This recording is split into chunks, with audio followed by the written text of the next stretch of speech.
அரசியல் கருடன் உறவுகளுக்கு வணக்கம். நேரலையில் நான் விவாதம் செய்ய தயார் அப்படின்னு சொல்லி நாம் தமிழர் கட்சியினுடைய தலைமை ஒருங்கிணைப்பாளர் சீமான் அவர்கள் சவாலை ஏற்று பகிரங்க அறிவிப்பை வெளியிட்டிருக்காங்க. ஸோ இதைத் தொடர்ந்து அந்த செய்தி நிறுவனமும் அந்த நேரலையை விவாதத்தை நடத்துவதற்கான செயல் திட்டங்களை இப்போ வகுக்க ஆரம்பிச்சிருக்காங்க. இது குறித்து நாம் இந்த காணொலியில் விரிவாக பார்க்கலாம்.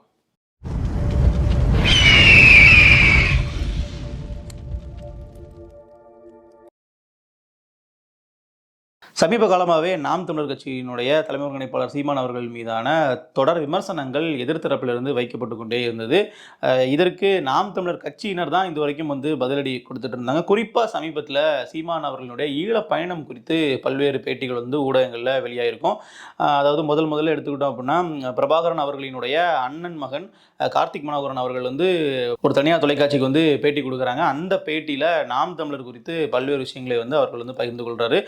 மேலும் சீமான் அவர்கள் அந்த ஈழ பயணத்தில் இவங்க சொன்னதெல்லாம் பொய் அப்படின்ட்டும், இதெல்லாம் போலியான தகவல், அவர் பயிற்சி எடுக்கலை, அப்படி இப்படின்னு எக்கச்சக்கமான விஷயங்களை அதில் சொல்கிறாங்க.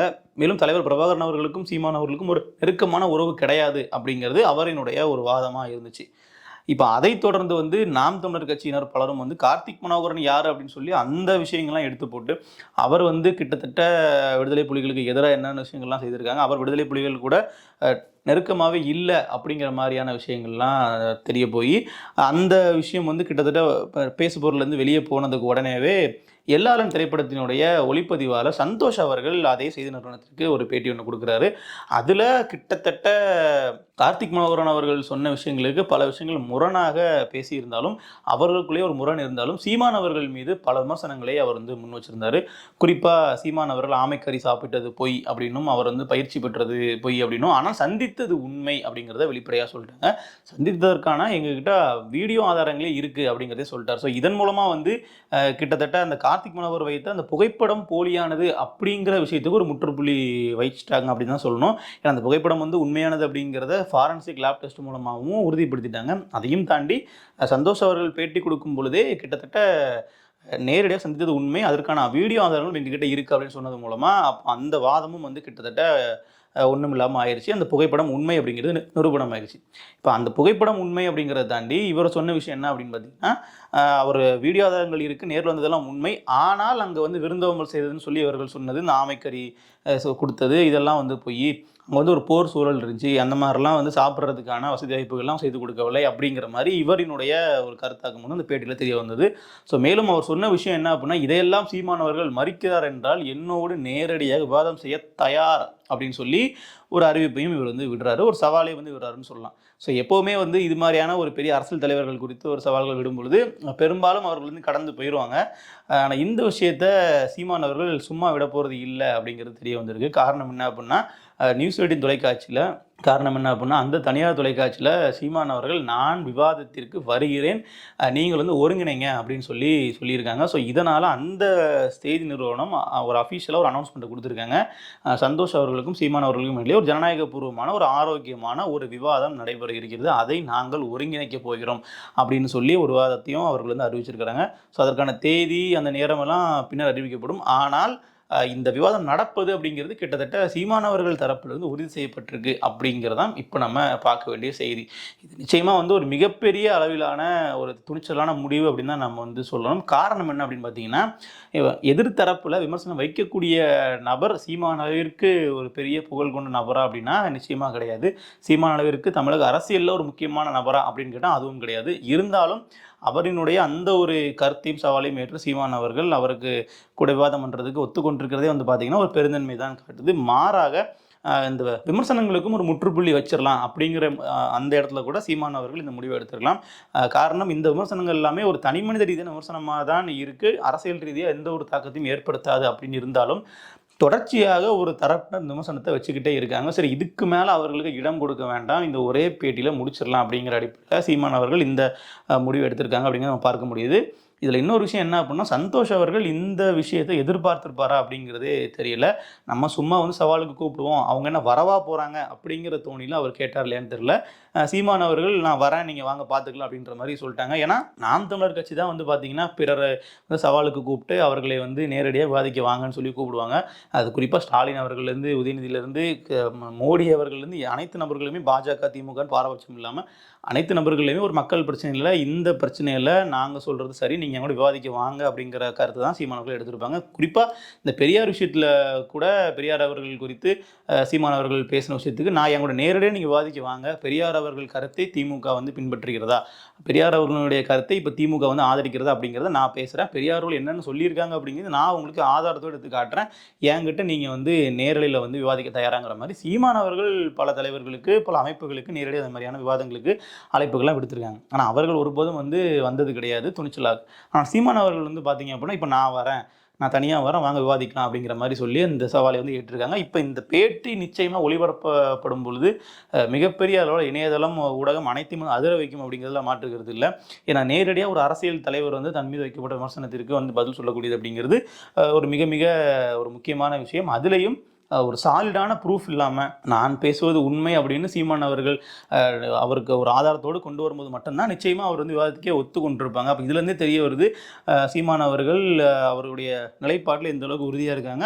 அவர் பக்கம் நிச்சயமாக ஒரு உண்மை இருப்பதற்கான வாய்ப்புகள் தான் அதிகம். காரணம் என்ன அப்படின்னு பார்த்தீங்கன்னா, இப்போ எதிர்த்தரப்பிலிருந்து அந்த எல்லாளன் திரைப்படத்தினுடைய ஒளிப்பதிவாளர் சந்தோஷ் அவர்கள் வந்து ஒருவேளை சரியான விஷயங்களை வந்து ஆதாரமாக காட்டி அவர் சொல்லக்கூடிய விஷயங்களே உண்மை என்று நிரூபிக்காவிட்டாலும் அவருக்கு எந்த விதமான பெரிய இழப்புகளும் இங்கே இருக்க போகிறது கிடையாது. இதெல்லாம் தெரிஞ்சுதான் வந்து சீமான் அவர்கள் இதுக்கு நிச்சயமாக ஒப்புக்கொண்டிருப்பாங்க.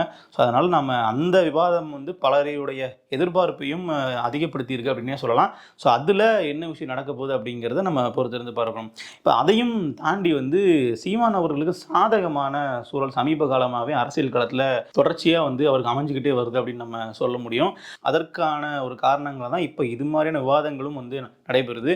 ஒரு காலத்தில் வந்து சீமான் அவர்களினுடைய அந்த ஒரு பெயரை வந்து சொல்லப்போனால் ஊடகங்களில் உச்சரிப்பதற்கு கூட யோசிப்பாங்கன்றதை தாண்டி திட்டமிட்டு தவிர்த்துருவாங்க.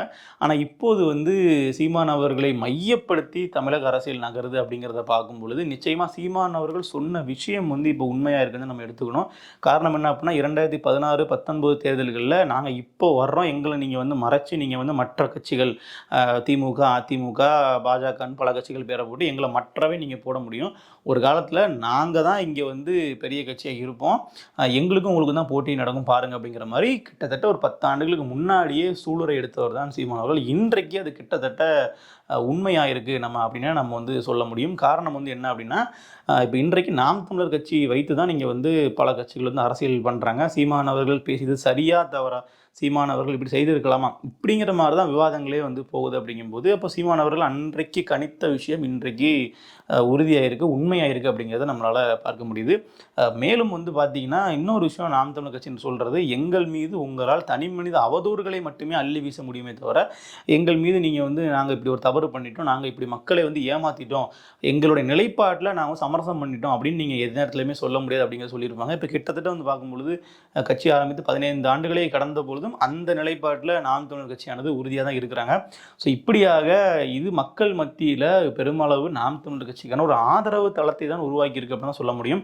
சமீபத்தில் கூட தமிழில் அரசியல் துறை சார்ந்த ஒரு அறிக்கை சமூக வலைதளங்களில் வெளியானது. அதில் சீமான் அவர்களுக்கு விருந்தோம்பல் வழங்கப்பட்டது உண்மை, சீமான் அவர்கள் இலங்கைக்கு வந்து பயணமானது உண்மை, ஈழத்தில் அவர்கள் வந்து பயிற்சி எடுத்ததும் உண்மை அப்படிங்கிற மாதிரி பல விஷயங்களை வந்து அதில் தெளிவாக வந்து குறிப்பிட்டு அந்த அறிக்கையை வந்து வெளியானது. ஸோ இப்போ அதுவுமே வந்து பார்த்தீங்கன்னா கார்த்திக் மனோகரன் அவர்களுக்கு ஒரு பதிலடி கொடுக்கக்கூடிய விதமாக தான் அது அமைந்திருந்தது. சீமான் அவர்கள் கிட்டத்தட்ட 15 ஆண்டுகளுக்கு முன்னாடி ஈழப்பயணம் மேற்கொண்டது இன்றளவும் வந்து பேசு பொருளாக இருக்குது அப்படின்னா, சீமான் அவர்கள் விமர்சனம் செய்யணும் அப்படின்னா அவரினுடைய அரசியல் நிலைப்பாடுகளை வைத்து பண்ணால் நம்ம மாட்டிப்போம் அப்படிங்கிறது தெரிஞ்சுதான் அவரினுடைய அந்த தனிப்பட்ட விஷயங்களை நோக்கி ஆளும் தரப்பும் எதிர் தரப்பும் இது செய்கிறாங்க அப்படிங்கிறது நமக்கு தெளிவாக புரிய வருது.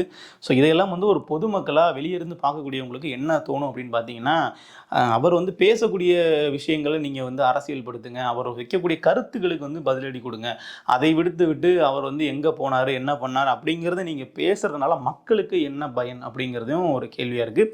இருந்தாலும் சீமான் அவர்கள் இது மாதிரியான விவாதங்களில் கலந்து கொண்டு நேரடியாக பதிலடி கொடுக்கும்போது இது எது மாதிரியான விஷயங்களுக்கெல்லாம் ஒரு முற்றுப்புள்ளி வைக்கும் அப்படின்னு பார்த்தீங்கன்னா, இனிமேல் யாருமே வந்து ஒரு விஷயம் முழுசாக தெரியாமல் சீமான் அவர்கள் மீது அவதூறு பரப்ப மாட்டாங்க. மேலும் வந்து நாம் தமிழர் கட்சி குறித்து ஒரு விமர்சனம் பண்ணணும் அப்படின்னா நிச்சயமாக ஒரு முறைக்கு இருமுறை யோசிப்பாங்க அப்படின்னு சொல்லலாம். காரணம் வந்து நாம் ஏதாவது ஆதாரம் இல்லாமல் பேசிட்டோம் அப்படின்னாலோ நம்மளை நாளைக்கு வந்து நேரலை விவாதத்துக்கு அழைத்து நம்மகிட்ட அதுக்கு ஆதாரம் கேட்பாங்க அப்படிங்கிறத அவர்கள் சொல்லுவாங்க. குறிப்பாக சீமான் அவர்கள் இன்னொரு விஷயமும் சொல்லியிருந்தாங்க. பெரியார் குறித்து பேசியதற்கு திமுகவினரும் சரி திராவிட கழகத்தினரும் சரி ஆதாரங்கள் வந்து கேட்டு பதிவிட்டு இருந்தாங்க. அதற்கு சீமான் அவர்கள்ட்ட கேள்வி கேட்குறாங்க. நீங்கள் வந்து இந்த மாதிரி ஆதாரம்லாம் கேட்குறாங்கன்னு சொல்லும்போது அதற்கு சீமான் அவர்கள் பதிலடியாக சொல்லுவாங்க, நாங்கள் எங்கள் மேலே நீங்கள் வழக்கு போட்டிருக்கீங்க, நாங்கள் நீதிமன்றத்தில் போய் ஆதாரத்தை கொடுத்துக்கிறோம்.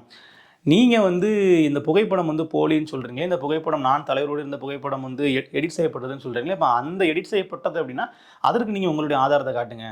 இந்த புகைப்படம் போலி அப்படின்னு சொல்லிட்டீங்கன்னா அதை நீங்கள் நிரூபித்து காட்டுங்க அப்படிங்கிறது சீமான் அவர்களுடைய கேள்வியாக இருந்துச்சு. ஆனால் அந்த புகைப்படம் உண்மையாக போலியான்னு சொல்லி ஆராயும் போது அந்த புகைப்படம் உண்மை அப்படிங்கிற முடிவு தான் இன்றைய தொழில்நுட்பத்தை பயன்படுத்தி நம்ம பார்க்கும்போது நமக்கு தெரிய வந்திருக்கு. ஸோ அது மொத்தமாக பொய் அப்படி நிரூபணமானதுக்கு பின்னாடி இப்போ இந்த சந்தோஷ் அவர்கள் சொல்லிய சில விமர்சனங்களுக்கும் இன்னும் சில நாட்களில் சீமான் அவர்கள் நேரடியாக பதில் கொடுக்க போகிறார் அப்படிங்கிறது தான் இப்போ இன்றைக்கு வந்து நம்ம ரொம்ப பரபரப்பான பேசு பொருளாக இருக்குது.